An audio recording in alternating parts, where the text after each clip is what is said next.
Hello. If you're at all familiar with the world of drag racing, you've probably seen or heard about the exhibition cars known as the jet cars or jet dragsters. And if you're a motorsports photographer, you've also probably wondered how to best capture one of these things. So why am I making this video? To be blunt, I haven't seen anyone else make one. Yes, there's tutorials out there for drag racing in general, but I haven't seen anything related to the jet cars specifically. And I want to help increase the popularity of the sport. If this gets one more creator to the track producing content to share, I'll be satisfied. So first, a bit of a disclaimer. I'm more of a photographer than a videographer. Forgive me if this video does seem a little rough around the edges, but I hope the information is going to be helpful. Second of all, I'm going to assume that you're already an experienced photographer. You know your gear, you know how to use it, and you're not going to be a beginner who just got their first camera yesterday and wants to step into the big leagues. But I will start at the beginning and we'll work from there. When it comes to actually getting access to these tracks, a lot of them are going to have special media policies that is going to restrict how many people can actually get up to the starting line, which is where you get all of your high-end photos. You're also going to need to have some sort of existing social media presence. It doesn't have to be huge, but it needs to be something because you're going to have teams and tracks and stuff that are going to want to see you already know what you're doing. They're going to probably want to see your work. And after you're done with this, they're going to want to see you sharing your work. Be prepared to publicly show off your photos, and that's going to go a long way for getting you access, getting you networking, and being able to actually progress if this is something you want to do. If you're new at this and drag racing in general, don't worry. Consider just going to an event as a spectator and bring your camera up into the stands. It's great for panning shots, especially if you're sitting at about half track where the cars have actually started picking up a fair bit of speed. It doesn't require any special access or permission.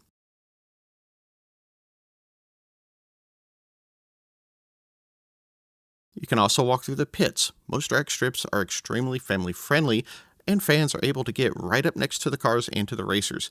This can make for what I would call quote unquote storytelling photos, behind the scenes as it were.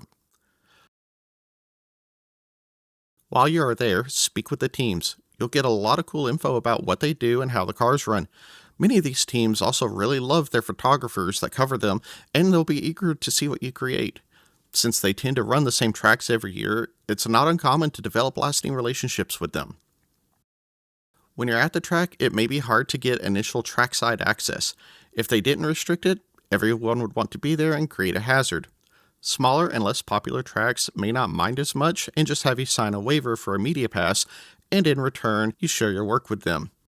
When I'm shooting at the track, I often joke that I wonder why I'm not paying them for this.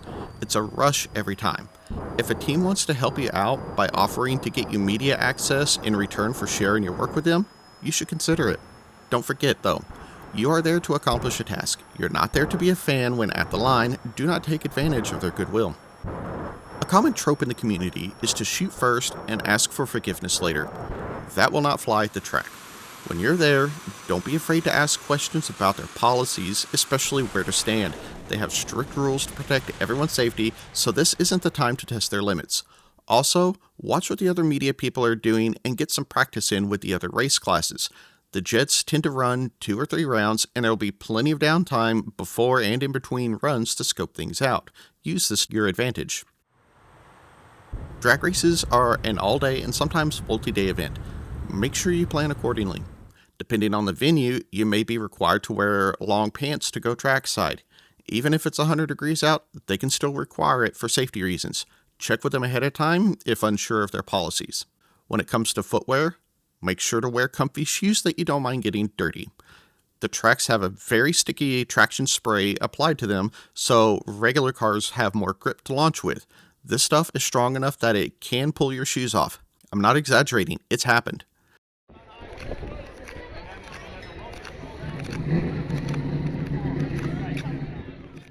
Needless to say, flip-flops should be right out.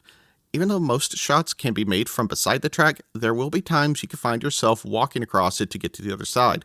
You should also be prepared to have bits of rubber and debris kicked up on you, depending on your shooting location. Ear protection is a must. These are some of the loudest race vehicles in the world, and you could be standing right next to them. These are not relatively quiet airliner engines, but surplus military jet engines with custom-fitted afterburners. Tracks do often sell basic Ear Pro if you're in a pinch, but I do strongly suggest getting something higher quality if you plan to be up at the line. Your camera gear doesn't need to be top of the line. If you don't have a giant Canon-sized lens on a full-frame camera like the pros, don't worry. If you're shooting from the stands, a kit zoom lens can be fine during the day and even at night if there's good track lighting. When at the line, a regular wide-angle or short telephoto lens will be plenty if you're like me and on a budget. Most of what you will be shooting is going to be at the starting line flame show while the cars are stationary, so focus speed doesn't have to be your top priority. What will matter a lot is dynamic range and how well it handles noise. These cars run both day and night, which means your dynamic range in a single photo could be from a very low light to basically the surface of the sun when the flame is on. Be prepared to turn your ISO up and shoot in RAW so you can edit them better later on. When shooting at night, a flash can help, and the racers I've talked to have said that they're so focused on their stuff that they don't really notice the camera flashes. Here's a straight out of camera and post-edit example of what you can be dealing with and why shooting RAW is often a must. Now, I don't really consider myself a videographer, but I have dealt with it to some extent when recording these cars, so I'll give you a couple of tips for these as well. One of the biggest questions will be how to capture clean audio. If you're using a basic on-camera mic, it's going to be blown out. There's no way around it. You'll see a lot of people with shotgun microphones mounted to their camcorders. That can work if you're actually able to move the microphone, but because I record stationary, I want either stereo or even an omnidirectional microphone. That way I don't have to worry about the microphone being pointed exactly right at the car to capture it, and it also lets me get some of the ambient background noise as well. I personally use a Zoom H5 stereo mic, which is rated at 140 decibels, but even that can be pushed to clipping if it's actually on my camera at the starting line.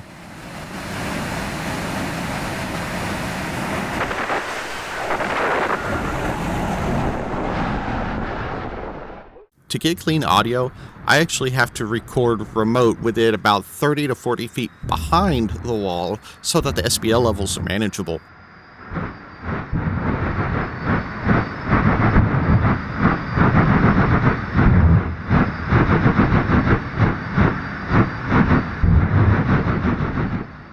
Some people will cover their microphones with a bit of tape to help dampen the SPL, but it doesn't do much other than muffle the sound in my experience. There's also a lot of discussions of using multiple mics at various locations along the track for the crowds. If videography is your thing, I do suggest you go look up those topics. They will apply just the same, especially in the context of recording Top Fuel, which I've seen a lot of discussions on. So now to the fun stuff, figuring out exactly what to shoot. Because these are exhibition cars, you're going to be more focused on the pre-stage smoke and flame show. Then they ramp up the RPMs for afterburner pops, then they'll edge up to the line, start the smoke just before the green light, and then ignite the afterburner when the light goes green. Some of these cars can spit some massive fireballs and you will feel the heat. It's a highly dynamic show, so you may want to do a bit of spray and pray shooting and figure out which is the best later on in post. When it comes to the afterburner pops, spray and pray is about the only way to get a shot with the flame in it, or you can just try and get it when they launch and it's on for the full run. As for where to stand, the main thing to remember is not to stand directly behind them, not only for the obvious fire risk, but things can and do break. If a part breaks and gets shot out the back of the turbine, you don't want to be anywhere near it. I wouldn't suggest setting up on a tripod with a remote shutter as a close-up alternative. While this may sound safe, there's a good chance of the jet blast blowing over your camera and damaging it, as this unfortunate person learned the hard way. When standing from the side, it's all about personal preference and the compositions you want. Whether close up or down track a bit, almost every spot will provide an interesting and unique vantage point. Explore them all, and don't forget about those ground level shots as well. So this sounds simple, right? When you're standing at the wall, these cars will pound you to the core. It's loud, it's violent, and the afterburner pops will feel like getting kicked in the chest by an entire herd of horses. On your first trip, supposedly simple photo techniques are now an afterthought as you begin to question if this was a good idea. You look at the other media people doing their thing unfazed and wonder if they are just unaware of the mayhem going on in front of their lenses. When the light goes green, it's almost impossible to get a steady shot as the afterburner shockwave hits you. Being a little nervous is a good thing because it's going to keep you on your toes. Take your time, get used to it. It took me about a dozen events to truly get comfortable being at the wall. When I started out, I was standing several feet away from it, and I would get a little bit closer each time. And with that came better photos. Starting out, the wall would be in the shot. Once right at it, you'll have less obstacles to deal with and get better shots as a result. One of my favorite places to stand is a bit behind the cars, but still safely to the side. This will give you the best view of the flames if that's what you're wanting, and I always try to get at least one or two zoomed in images of it coming right out of the afterburner. This vantage point will also expose you to the full brunt of the sound, the heat, and the pressures created by these cars. The only people that will be closer to the action in this will be the driver and the starting line staff. When the cars finally launch, feel free to try getting shots of it, but be prepared for the exhaust to hit you soon after they pass. It won't be dangerously hot, but it will be warm and it will have some dust kicked up. Get your shots, then duck your camera down to prevent sandblasting your lens. A UV filter can provide some extra protection here, but it isn't necessary as long as you're practicing good technique. Sometimes a car may have what's known as a flameout. It's when the fuel dumped into the afterburner doesn't ignite and it just creates a giant smoke screen behind the car as it runs down the track. When this happens, it's likely you'll get enveloped by it. It's a risk of the sport, so keep some lens cleaning wipes with you just in case it needs a wipe down after one of these. Oh no! Oh no!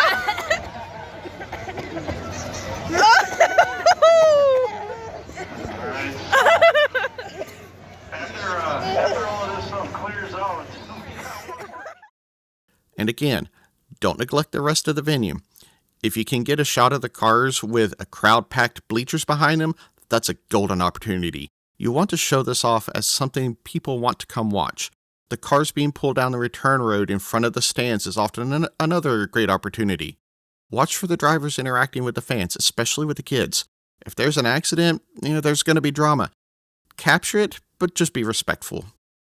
Now for some special situations. These are going to be for the highly experienced shooters that know what they're doing and already have a good repertoire with the teams and the tracks. If you've been looking at jet car photos for any length of time, you've likely seen head-on shots of them like these. This is not something to do randomly. You need to speak with the driver ahead of time, make sure they are okay with it, and so they know what to expect. You are staring down the intake of a running jet engine after all, and you cannot delay the show they are putting on. It's basically get in position, rapid fire a few photos when the flame is on, and get the heck out of Dodge. There will not be time to fine-tune settings and position, and there are no do-overs. You'll be standing on a sticky track surface, so you also need to already know how to walk on it without losing a shoe like I talked about before. Another spot for the experienced shooters is in between the lanes at the starting line. Some tracks will allow this, and some will not. Ask first if you want to try it. This is the holy grail shot for me as a photographer, especially if two are running at the same time. There is simply nothing like it, both in terms of the footage you can get and the experience itself. I've been fortunate enough to accomplish this once with two cars. That's about it for this video, and hopefully some of it helped you out. Remain professional when working with your camera at these events. When the jets are lining up, you'll notice a drastic change in the starting line. Anything not bolted down is moved off the line. All non-essential personnel are pushed back. You'll be part of a privileged few that get to remain, and you don't want to ruin that access for yourself and others. You are here to represent the sport, and your work will help promote the teams and the sport at large. If you're an established creator and want to give this a try but still don't know how to get your foot in the door, then here's a final tip. I would suggest looking at the Creators Program ran by the Dothat Motorsports team, also known as Jet Cars Rock.